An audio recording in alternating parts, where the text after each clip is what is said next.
Right, it's Saturday, it's my day off. It's about mid-morning because I'm only just starting to function, basically. Engine, you should be. The weird thing about using this tiny little GoPro session is there's no view screen. So when I'm looking directly at the lens, I know you can see me, but I don't know how much side view, what that technical term, penis vision, you can see. But you should be able to see an engine there. That's the engine out the CB4, and it's all ready to go for blasting. I've got all the valves out. It's already go for blasting really as and when. I'm just trying to get these bolts out. These bolts, in fact all the engine bolts have been, say, problematic. But it's nothing that repeated cycles of heating them up to like fucking hot and then letting them cool down, spraying them with penetrating fluid, and you'll see the penetrating fluid actually getting sucked sucked in. It's only because we've got a steel bolt going through an alloy casing, so that will naturally try and weld itself together over the years, and that's the problem. The only problem I've had with the other engine bolts is where it's passed through an aluminium bush, it's rusted inside the bush. And that's the only problem, and they've come out eventually with a little bit of patience, and that's all this requires, because I really need to get this cradle off, because it is one of the, visually it's one of the worst parts of the frame, and ideally this bit here, the frame's going to go for blasting anyway, but this bit here definitely wants blasting, because we need to see if there's any damage underneath, or whether it's just surface rust, whether it just looks crap. State of the rest of the bike, fingers crossed, because it's been a surprise. Obviously the inside of the engine, the pistons, the valves, the valve seals. The good way to tell if a valve seal is actually good is that when you push it through the head and then you pull the valve out the other side, it will suck your finger, because obviously your finger's over the valve seal, and if it's a good seal you don't even have to put your finger over it, you'll hear the valve as it goes through, it'll go like as it comes out, and you know your valve seals are alright. Now I'm not sure whether I can leave the valve seals on when it goes for blasting. If we have to renew them, we have to renew them. They're 30 quid a set. 30 quid a set. If you think how old the bike is, they are guaranteed to be the original seal, so you know, if you work out the cost versus what you get out of it in terms of longevity, big word, well worth it. The most expensive thing about this rebuild basically will be the head gasket. Head gasket's 80 quid whichever way you cut it, because obviously that's holding in combustion pressure. Base gaskets, side gaskets, not a lot. The two halves of the cases are joined with like Yamaha bond. Basically it's Yamaha or Honda's version of sealer, and I've got all the diagrams of where to put it and all this lot, because there are oil ways that cross through the cases and you cannot get any sealant in them, because if you do you'll starve that oil way, and down the road that's going to lead to big problems. So yeah, so that's all good, but this can be moved off the bench now. I don't actually need the bench, and Nibbler's behind you, and his fork seals have come, and opening. God, don't you lot lead an exciting life, you're watching a fat git in a shed opening an envelope. This should be the balance shaft oil seal for Nibbler, because I had a mystery oil leak and it turns out that's where it was.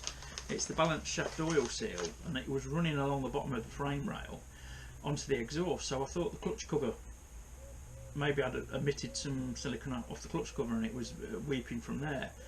I only noticed because I used him to commute for a couple of weeks in all weathers, so he got all shit up and all this lot, and that showed up the fork seals, which I should have done before the last MOT. They weren't leaking at the last MOT, so I left them.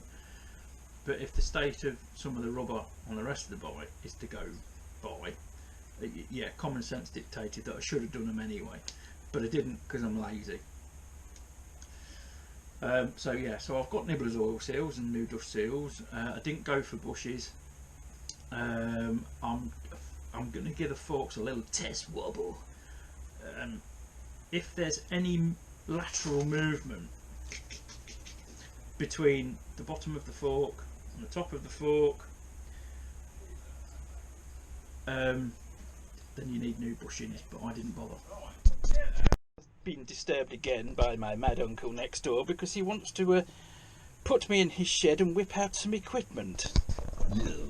He's got a bench grinder, and that means a polishing wheel and a wire wheel can be attached, etc., which will be very, very useful. What are you covering your face for? I don't want to be seen, do I? Well, that's probably a good thing. Anyway, back to the shed. How's that for a distraction? Let's just turn you around. Anyway, yes, the balance shaft oil seals come. Genuine Kawasaki from Cradle Heath Kawasaki, and I've been using Cradle Heath, unpopular, literally since the day I passed my test, because the guy that ran our local bike shop was a Kawasaki dealer, and I used to spend most of my lunch breaks and free time up the bike shop because I was a sad kid. And if there was a part that needed fetching, like he was stripping a gearbox or something and the part was superseded, he'd order the part, and obviously the customer wanted the bike.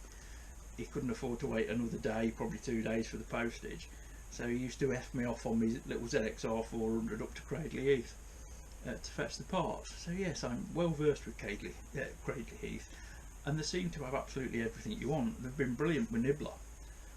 Most of the replacement parts with Nibbler I ended up getting genuine Kawasaki in the end because they work. You've seen what happened with the cheap Chinese starter solenoid. Well, I went with an Electrex one with them because they've got a good name. But most of the replacement fasteners, seals, all that lot, they're all Kawasaki, they're all genuine.